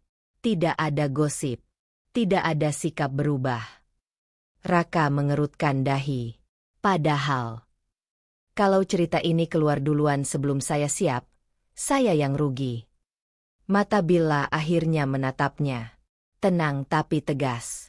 Saya tidak mau harga diri saya jadi bahan bisik-bisik. Raka mengangguk pelan. Saya mengerti. Ia benar-benar mengerti, dan itu membuat Bila sedikit lega. Memiliki satu orang yang melihat situasi tanpa mengasihani dirinya terasa penting. Setelah Raka keluar, Bila bersandar di kursinya. Aneh, tidak ada air mata, tidak ada gemetar. Yang ada justru rasa seperti seseorang yang berdiri di tepi jurang sambil memetakan jalur turun. Bahaya tetap ada. Tapi ia tidak lagi berjalan sambil menutup mata. Ia membuka kalender di tabletnya. Melihat jadwal Arman pulang. Melihat jadwal kerja Nisa. Melihat agenda butik. Untuk pertama kalinya, ia menyusun semuanya dalam satu gambaran. Bukan sebagai istri. Sebagai pemilik hidupnya sendiri. Sore hari, Maya menelepon. Bila tidak mengangkat. Ia belum ingin suara simpati. Simpati membuat luka terasa resmi, dan ia belum mau meresmikan lukanya. Sebaliknya, ia membuka catatan kecil dan mulai menulis. Bukan curhatan. Daftar. Hal yang ia ketahui. Hal yang masih asumsi. Hal yang perlu dikonfirmasi. Setiap poin membuat kepalanya lebih jernih. Setiap kalimat membuat hatinya sedikit lebih keras. Saat butik hampir tutup, pesan dari Arman masuk. Aku sudah di bandara. Besok malam sampai. Biasanya pesan seperti itu membuatnya senang. Sekarang, ia membacanya seperti membaca laporan. Bila mengetik balasan netral. Hati-hati di jalan. Tidak lebih. Ia lalu membuka chat Nisa. Menatap nama itu lama. Ada dorongan untuk menulis sesuatu tajam. Pertanyaan langsung, sindiran halus, apa saja. Tapi ia menutupnya lagi. Ledakan emosi memberi kelegaan sesaat. Langkah tenang memberi kendali. Dan ia memilih kendali. Namun tepat sebelum mematikan ponsel, satu pikiran muncul, kecil tapi berani. Jika semua ini benar, maka Arman dan Nisa percaya ia tidak tahu. Kepercayaan itu bisa jadi senjata. Bila membuka kembali ponselnya dan mengetik pesan pada Arman. Besok malam aku jemput kamu di bandara ya. Sudah lama nggak ketemu. Jempolnya berhenti sepersekian detik. Menjemput berarti melihat wajahnya langsung saat ia pulang. Menjemput berarti memberi sinyal bahwa semuanya normal. Menjemput juga berarti membuka kesempatan melihat reaksi spontan. Langkah kecil. tapi berisiko. Ia menekan kirim. Pesan terkirim. Dan untuk pertama kalinya sejak semua ini dimulai, Bella sadar, ia tidak lagi bergerak karena takut kehilangan. Ia bergerak karena ingin tahu kebenaran, meski kebenaran itu mungkin mengubah hidupnya. Pagi itu Bella bangun dengan perasaan yang tidak sepenuhnya lelah, tapi juga tidak benar-benar tenang. Pesan terakhir yang ia kirim pada Arman semalam, tentang menjemput di bandara, masih terasa seperti batu kecil di dalam sepatu. Tidak melukai parah, tapi mengganggu di setiap langkah. Ia tiba di butik lebih awal dari siapapun. Udara di dalam masih dingin. Lampu belum semuanya menyala. Tempat itu biasanya menjadi ruang amannya. Tapi sekarang bahkan rak pakaian dan manekin terasa seperti saksi bisu yang menunggu sesuatu terungkap. Bella tidak langsung membuka laptop kasir. Ia masuk ke ruang kerjanya, menutup pintu, lalu duduk tanpa bergerak beberapa saat. Kemarin ia memilih kendali. Hari ini ia memilih bukti. Ia menarik map dokumen karyawan dari laci bawah. Map milik Nisa berada di antara yang lain. Rapi, bersih, tidak mencolok. Sama seperti sikap Nisa selama ini. Sopan, cekatan, jarang menimbulkan masalah. Itu yang membuatnya dipercaya. Bella membuka kontrak kerja Nisa. Matanya menelusuri pasal demi pasal. Jam kerja, sistem lembur, cuti, tanggung jawab kas. Ia hafal garis besarnya. Tapi kali ini ia membaca seperti orang luar, bukan sebagai atasan yang sudah merasa mengenal. Tidak ada yang janggal di kontrak. Yang janggal ada di pelaksanaannya. Ia lalu membuka data absensi digital. Tangannya mulai bekerja lebih cepat dari pikirannya. Tanggal demi tanggal muncul. Jam masuk. Jam pulang. Catatan lembur. Awalnya terlihat normal. Lalu pola kecil mulai tampak. Beberapa hari Nisa tercatat lembur. Tapi di laporan penjualan hari itu justru sepi. Ada hari ia pulang lebih awal menurut CCTV toko. Tapi di sistem tertulis pulang normal. Selisihnya tidak besar. 1 jam. Kadang 2. Hal kecil yang mudah dianggap toleransi. Bella mengecek silang dengan laporan keuangan. Bonus lembur masuk. Uang transport lembur masuk. Totalnya tidak fantastis, tapi cukup jika dilakukan berulang. Dadanya terasa mengeras. Ini bukan kesalahan input satu kali. Ini kebiasaan. Ia memutar rekaman CCTV dari salah satu tanggal yang janggal. Terlihat Nisa pamit lebih awal, mengatakan ada urusan keluarga. Bella ingat hari itu, ia bahkan mengizinkan dengan empati. Tapi di sistem, Nisa tetap tercatat lembur. Bella menyandarkan punggung. Menutup mata sebentar. Perasaan yang datang bukan marah meledak. Lebih seperti dinding yang retak pelan tapi pasti. Selama ini ia memisahkan dua hal dalam kepalanya.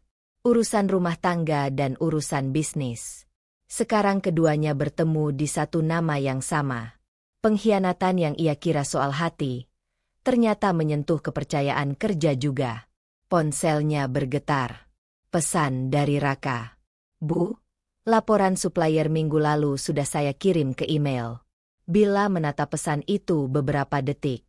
Raka, orang yang justru tidak pernah ia ragukan. Kontrasnya terasa menyakitkan. Ia membalas singkat. Terima kasih. Nanti saya cek. Lalu ia kembali pada layar. Semakin ia telusuri, semakin terlihat bahwa manipulasi Nisa tidak kasar. Tidak serakah. Justru rapi. Seolah dilakukan oleh seseorang yang yakin tidak akan dicurigai. Dan mungkin memang tidak pernah dicurigai. Bella menatap refleksi dirinya di layar laptop yang menggelap sesaat. Ia bertanya dalam hati, bukan tentang Nisa, tapi tentang dirinya sendiri. Apakah ia terlalu percaya? Atau terlalu ingin percaya? Dulu, saat diselingkuhi mantan pacarnya, ia juga tidak melihat tanda-tanda. Maya yang lebih dulu menyadari. Waktu itu ia merasa dipermalukan. Sekarang rasa itu muncul lagi, tapi berbeda bentuk. Bukan hanya sebagai perempuan, sebagai pemilik usaha. Harga dirinya tidak hanya diinjak sebagai istri, tapi juga sebagai pemimpin. Ada ketukan pelan di pintu. "Raka." "Bu, saya masuk." "Sebentar," jawab Bella. Ia cepat mengunci layar laptop. Bukan karena tidak percaya Raka, tapi karena ini belum waktunya dibagikan. Raka masuk membawa beberapa dokumen, menjelaskan soal stok, pengiriman, hal-hal rutin yang biasanya membuat Bella fokus. Hari ini ia mendengarkan, tapi sebagian pikirannya masih di data tadi. Namun satu hal berubah. Ia tidak lagi gemetar. Setiap temuan justru membuat hatinya lebih stabil. Sakitnya berubah bentuk menjadi ketegasan. Setelah Raka keluar, Bella membuka kembali laptopnya. Ia membuat folder khusus, menyimpan screenshot absensi, menyimpan rekaman tanggal terkait, menyimpan laporan keuangan. Bukan untuk balas dendam, untuk perlindungan diri. Langit di luar mulai bergeser ke sore. Butik mulai ramai. Suara pelanggan dan staf terdengar seperti biasa. Dunia tidak berubah hanya karena kepercayaannya retak. Itu membuatnya sadar sesuatu. Hidupnya tetap berjalan, dengan atau tanpa kejujuran orang lain. Menjelang tutup toko, pesan masuk dari Arman. "Besok jadi dijemput kan?" Bella membaca kalimat itu lama, seolah menimbang nada di baliknya. Ia membalas, "Iya, aku kangen." Kalimat itu tidak sepenuhnya bohong. Ia rindu versi Arman yang ia kira ia kenal. Namun setelah mengirimnya, Bella membuka kembali file manipulasi jam kerja Nisa. Menatapnya satu persatu. Lalu sebuah keputusan kecil muncul. Tenang, tapi tajam. Ia membuka draft pesan untuk Nisa. Mengetik kalimat pendek. "Besok setelah kamu masuk, kita perlu bicara soal data absensi." Jarinya berhenti di atas tombol kirim. Pesan itu sederhana, tapi bisa mengubah arah segalanya. Jika Nisa panik, ia akan tahu. Jika Nisa tenang, ia juga akan tahu. Risikonya, Nisa bisa memberitahu Arman. Permainan bisa terbuka terlalu cepat. Namun untuk pertama kalinya, Bella merasa siap menghadapi reaksi apapun. Ia menarik napas pelan dan menekan kirim. Mobil Bella sudah terparkir di area penjemputan bandara sejak 15 menit lalu. Mesin dimatikan, tapi tangannya masih memegang setir seolah ia butuh sesuatu untuk digenggam. Pesan yang ia kirim ke Nisa kemarin, tentang data absensi, sudah dibalas singkat dan kaku. "Baik, Bu." Tidak ada emoji. Tidak ada basa-basi seperti biasanya. Itu saja sudah memberi jawaban kecil. Namun malam ini fokusnya bukan Nisa. Malam ini Arman pulang. Orang-orang keluar masuk pintu kedatangan. Suara roda koper, panggilan sopir, pelukan keluarga. Semua terasa normal. Hanya dada Bella yang terasa seperti ruangan tertutup. Lalu ia melihatnya. Arman berjalan sambil menarik koper. Wajahnya tampak lelah tapi lega. Saat matanya menemukan Bella, ia tersenyum. Senyum yang dulu selalu membuat Bella merasa dipilih. Sekarang senyum itu terasa seperti sesuatu yang harus diuji. Bella keluar dari mobil. Ia membalas senyum itu. "Tenang. Hangat secukupnya." "Kangen?" tanya Arman sambil mendekat. Nada suaranya ringan. "Kangen," jawab Bella. Dan ia tidak berbohong. Ia merindukan versi Arman yang jujur. Perjalanan pulang diisi cerita biasa. Arman bercerita soal rapat, klien, hotel yang katanya membosankan. Bella mendengarkan. Sesekali mengangguk. Ia tidak menyela, tidak menjebak. Ia hanya mencatat dalam hati, bagian mana yang tidak lagi ia percaya. Sesampainya di rumah, Bella menawarkan minum. Arman langsung ke kamar mandi. Katanya ingin mandi dulu. Suara air mengalir memberi Bella waktu menyiapkan sesuatu yang lebih penting dari minuman. Ia membuka ponsel. Folder bukti. Foto restoran. Foto lobi hotel. Catatan tanggal. Ia memilih beberapa. Tidak semua. Cukup untuk membuat cerita tidak bisa dibantah, tapi tidak terlihat seperti penyergapan emosional. Ketika Arman keluar dengan kaos rumah dan rambut masih basah, Bella sudah duduk di ruang tengah. Ponsel di tangannya, wajahnya datar tapi tidak dingin. "Capek?" tanyanya. "Lumayan. Tapi lega sudah pulang," jawab Arman sambil duduk. "Perjalanan dinas itu nggak enak kalau kelamaan." Bella menatapnya beberapa detik, lalu menggeser ponsel ke arah Arman. "Lihat ini sebentar." Arman mengambilnya tanpa curiga. 1 foto, 2 foto, 3. Senyumnya memudar pelan, seperti lampu yang diredupkan. "Itu," ia berdeham kecil. "Kebetulan ketemu." Bella tidak langsung menjawab. Ia membiarkan keheningan bekerja. "Hotel sama bukan berarti bareng, Bill. Bali kecil. Bisa saja." Ia menggeser foto berikutnya. Arman dan Nisa masuk restoran bersama. Arman berhenti bicara. "Masih kebetulan?" tanya Bella pelan. Arman menghela napas. Nada suaranya berubah defensif. "Kamu nyuruh orang ngikutin aku?" "Aku mencari ketenangan," jawab Bella. "Dan ternyata ketenangan itu mahal." Arman mengusap wajahnya. "Kamu terlalu curiga." Bella menatapnya lurus. Tidak ada air mata. Itu justru membuat Arman gelisah. "Kalau aku terlalu curiga," katanya tenang, "foto-foto ini tidak akan ada." Arman terdiam beberapa detik. Lalu strategi bicaranya berubah. Dari menyangkal menjadi membenarkan diri. "Aku cuma dekat. Ngobrol. Itu saja." Bella tidak bereaksi. Arman melanjutkan. Nada suaranya mulai membawa beban. "Kamu sibuk terus di butik. Pulang capek. Kita jarang ngobrol.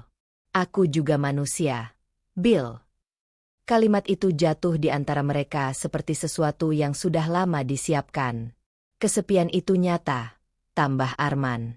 "Kadang aku merasa sendirian meski punya istri." Bella mengangguk kecil, seolah mengakui kalimat itu ada benarnya. Lalu ia bertanya pelan, "Dan solusinya selingkuh?" "Aku nggak bilang selingkuh." Arman cepat membela diri. "Cuma keterusan dekat." Bella bersandar. Napasnya stabil. Justru ketenangannya membuat suasana semakin tegang. "Aku bisa terima kalau kamu bilang kamu salah," katanya. "Tapi kamu memilih bilang aku penyebabnya." Arman terdiam. Bella menatapnya, bukan sebagai istri yang terluka, tapi sebagai seseorang yang sedang menilai karakter orang di depannya. "Aku sibuk membangun usaha kita juga," lanjutnya. "Bukan sibuk lari dari rumah." Arman tidak langsung menjawab. Matanya mulai menghindar. Dan disitulah sesuatu di dalam Bella benar-benar jelas. Bukan soal Nisa. Bukan soal Bali. Tapi soal bagaimana Arman memilih membela dirinya. Bella mengambil kembali ponselnya. Menguncinya. Seolah bukti sudah tidak perlu lagi. "Kepercayaan itu bukan barang diskon, men," katanya pelan tapi tegas. "Tidak bisa dipotong nilainya tiap kamu merasa sepi." Kalimat itu tidak keras, tapi menghantam. Arman menatapnya, mungkin baru sadar situasinya tidak bisa dibalik dengan logika sederhana. Hening menggantung lama. Lalu Arman berkata pelan, "Kamu maunya apa sekarang?" Pertanyaan itu datang terlalu cepat, seolah ia ingin solusi instan. Bella bangkit berdiri. Ia tidak menjawab. Sebaliknya, ia berkata, "Besok aku ada urusan di butik pagi-pagi." Kalimat netral, tapi penuh arti. Pembicaraan ini belum selesai. Ia berjalan ke kamar lebih dulu, meninggalkan Arman di ruang tengah bersama pikirannya sendiri. Namun saat menutup pintu kamar, satu keputusan kecil muncul di benaknya. Tenang tapi berbahaya. Besok, bukan hanya Arman yang akan ia hadapi. Nisa juga. Dan untuk pertama kalinya, ia tidak ingin hanya tahu kebenaran. Ia ingin melihat bagaimana mereka bertahan saat kebenaran dibuka. Pikirannya membuat dadanya berat, tapi juga anehnya kuat. Lampu kamar dimatikan. Malam turun. Dan badai yang sebenarnya baru akan ia buka sendiri. Pagi datang terlalu cepat bagi Bella. Tidurnya semalam bukan istirahat, hanya jeda dari pikiran yang terus berjalan. Percakapannya dengan Arman masih terngiang, bukan karena kata-katanya keras, tapi karena ia melihat jelas bagaimana suaminya lebih sibuk membela diri daripada menjaga kepercayaan. Namun hari ini bukan tentang Arman dulu. Hari ini tentang batas. Butik belum buka ketika Bella sudah duduk di ruang kerjanya. Tirai setengah terbuka. Cahaya pagi masuk tipis. Di meja sudah tersusun map, data absensi, catatan keuangan, dan beberapa print foto yang tidak perlu banyak penjelasan. Ia tidak gemetar. Ia juga tidak merasa menang. Yang ada hanya rasa perlu menuntaskan. Ketukan pelan terdengar. Raka muncul di balik pintu. Asisten sudah saya minta handle lantai depan. Bu, katanya pelan. Nada suaranya profesional seperti biasa, tapi matanya menunjukkan kewaspadaan. Ia tahu pertemuan ini bukan rapat biasa. Terima kasih, Ka, jawab Bella. Tolong tetap di sini nanti. Raka mengangguk. Perannya jelas. Saksi. Bukan pembela, bukan penyerang. Beberapa menit kemudian Nisa datang. Ia tampak lebih rapi dari biasanya, seperti seseorang yang ingin terlihat normal. Tapi matanya sedikit sembab. Pesan Bella tentang data absensi kemarin jelas tidak ia lupakan. Bu, mau ketemu saya? Tanyanya pelan saat masuk. Bella menunjuk kursi di depan meja. Duduk. Nisa. Nada itu netral. Justru kenetralannya membuat Nisa tegang. Raka berdiri di samping lemari arsip, tidak mengintimidasi, tapi cukup dekat untuk menunjukkan bahwa ini pertemuan resmi. Bella membuka map pertama. Ini data absensimu 3 bulan terakhir. Nisa mencoba tersenyum kecil. Kalau ada salah input saya bisa jelaskan, Bu. Makanya saya panggil kamu, jawab Bella tenang. Ia memutar layar laptop, menunjukkan perbandingan jam kerja dan rekaman CCTV. Tanggal-tanggal yang sama. Perbedaan yang konsisten. Senyum Nisa hilang. Saya, kadang izin pulang cepat, katanya pelan. Tapi saya tetap kerja maksimal, Bu. Izin pulang cepat tidak sama dengan tercatat lembur, jawab Bella. Suaranya tetap rata. Ini bukan satu kali. Nisa menunduk. Jemarinya saling menggenggam. Ruangan hening beberapa detik. Bella lalu membuka map kedua. Foto-foto. Tidak ia dorong ke depan. Tidak perlu dramatis. Ia hanya berkata pelan, dan ini bukan urusan absensi lagi. Nisa langsung pucat. Matanya membesar sebelum akhirnya berkaca-kaca. Bu, saya bisa jelaskan, katanya terburu. Bella mengangguk kecil. Silakan. Kalimat itu izin bicara, bukan kesempatan bebas. Air mata Nisa jatuh duluan sebelum kata-katanya rapi. Awalnya cuma curhat. Bu, soal kerja, soal capek. Pak Arman dengar. Dia baik. Saya ngerasa diperhatikan. Ia terisak. Tapi Bella tidak memotong. Saya nggak niat, Bu. Sumpah. Tapi lama-lama nyaman. Terbawa perasaan. Pengakuan itu tidak meledak. Justru jatuh pelan. Seperti sesuatu yang sudah lama dipikul. Raka tetap diam. Wajahnya netral, tapi rahangnya sedikit mengeras. Ia tidak menyukai situasi ini, tapi tahu posisinya bukan untuk bereaksi. Bella menatap Nisa cukup lama. Mencari mungkin? Tidak. Menimbang. Aku tidak tanya niatmu, katanya akhirnya. Aku melihat tindakanmu. Nisa menangis lebih keras. Saya salah, Bu. Saya siap dimarahin. Tapi jangan dipecat, Bu. Saya butuh kerja. Kalimat itu menusuk sisi empati Bella, dan ia sadar itu. Dulu ia mungkin luluh. Tapi hari ini ia tidak hanya mewakili hatinya. Ia mewakili usahanya, dirinya, batasnya. Kalau ini hanya soal perasaan, mungkin ceritanya beda, ujar Bila pelan. Tapi kamu manipulasi jam kerja. Kamu libatkan suami saya.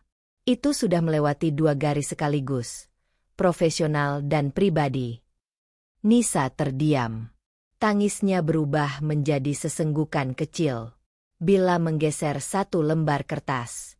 Surat pemutusan kerja. Saya tidak akan mempermalukan kamu di depan staf, katanya.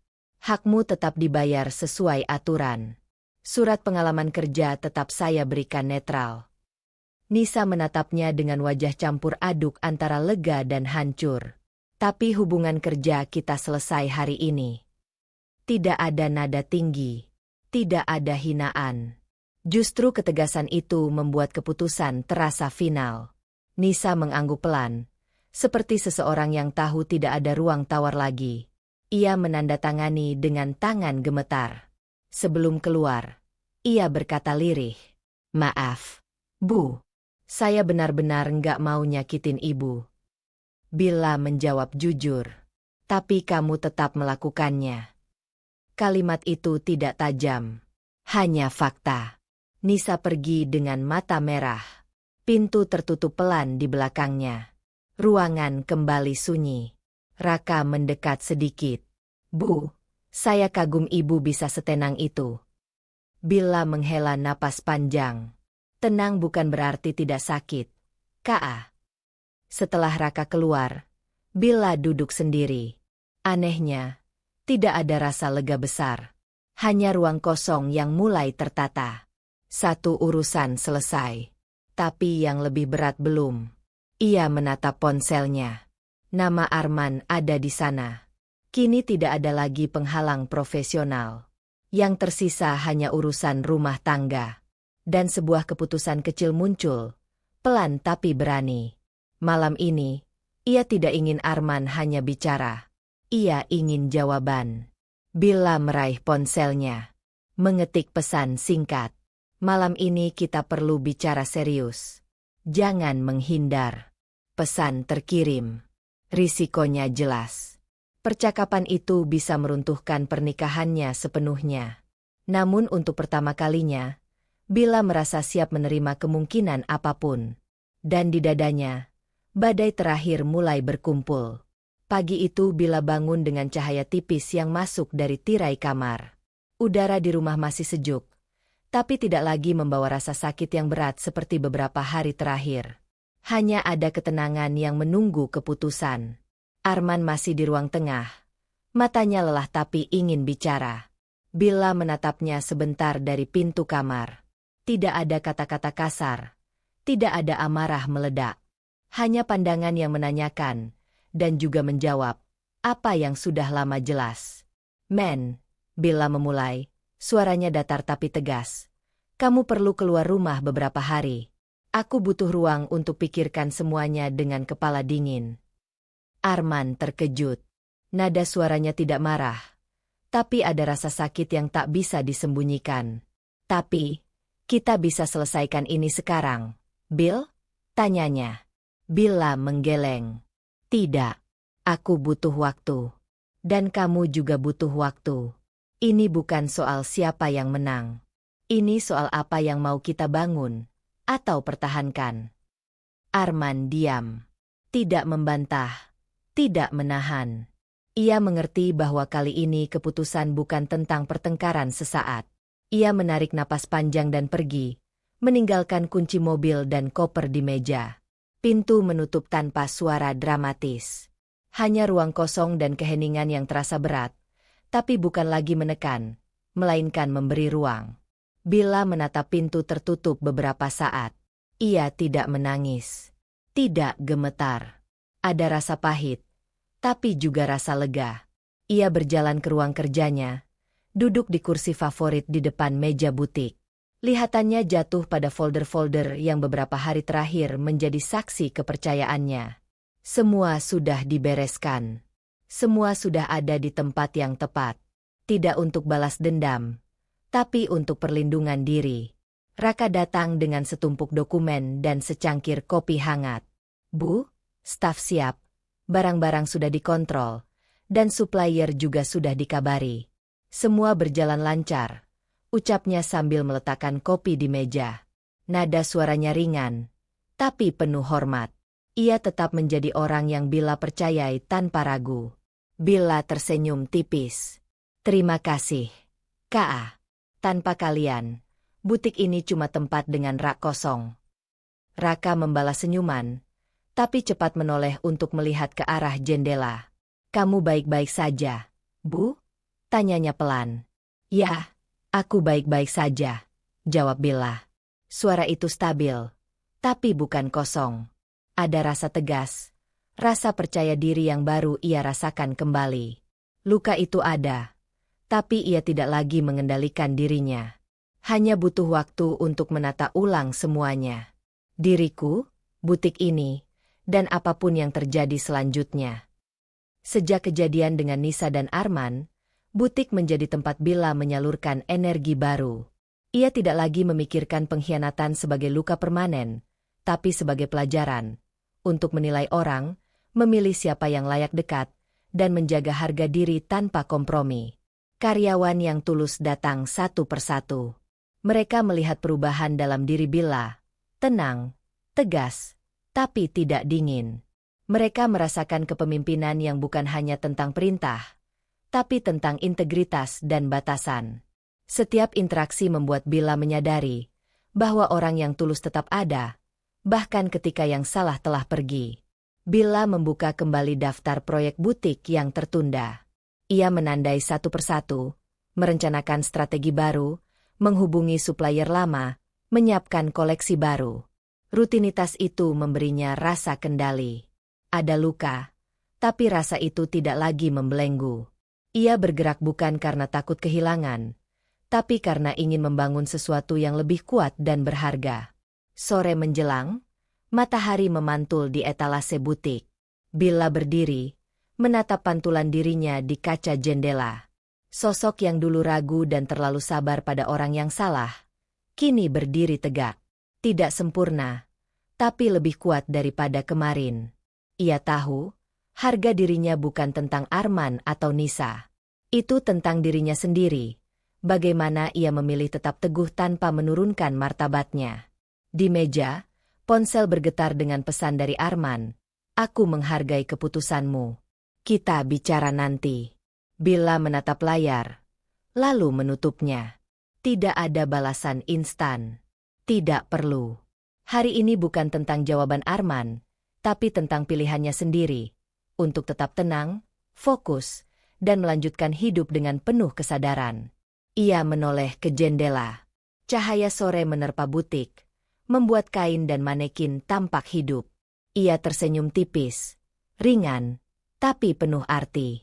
Luka itu tetap ada, tapi ia tahu dirinya tidak lemah. Hanya terlalu lama bersabar pada orang yang salah. Dan kali ini, Billa memilih diri sendiri terlebih dahulu. Langkah pertamanya mungkin kecil, menata butik, menata pikiran, menata hidup, tapi setiap langkah pasti, tegas, dan membawa kebebasan baru. Ia menarik napas panjang. Dunia luar tetap berputar, tapi untuk pertama kali sejak lama, Billa merasakan bahwa ia yang mengendalikan jalannya. Tidak ada drama, tidak ada ledakan emosi, hanya keteguhan hati yang kini menjadi senjata dan perlindungannya. Luka tetap ada, tapi bukan untuk melemahkan. Ia belajar dari luka itu, membiarkannya menjadi pelajaran dan kekuatan. Dan di butik yang hangat itu, Billa tersenyum lagi, bukan karena menang, tapi karena ia tahu, hidupnya kembali miliknya sendiri. Billa akhirnya menemukan kekuatan dirinya sendiri, belajar bahwa harga diri tidak boleh ditukar dengan kesetiaan yang salah. Hidupnya kini miliknya, penuh keputusan dan ketegasan. Like jika kamu merasakan perjuangan Billa.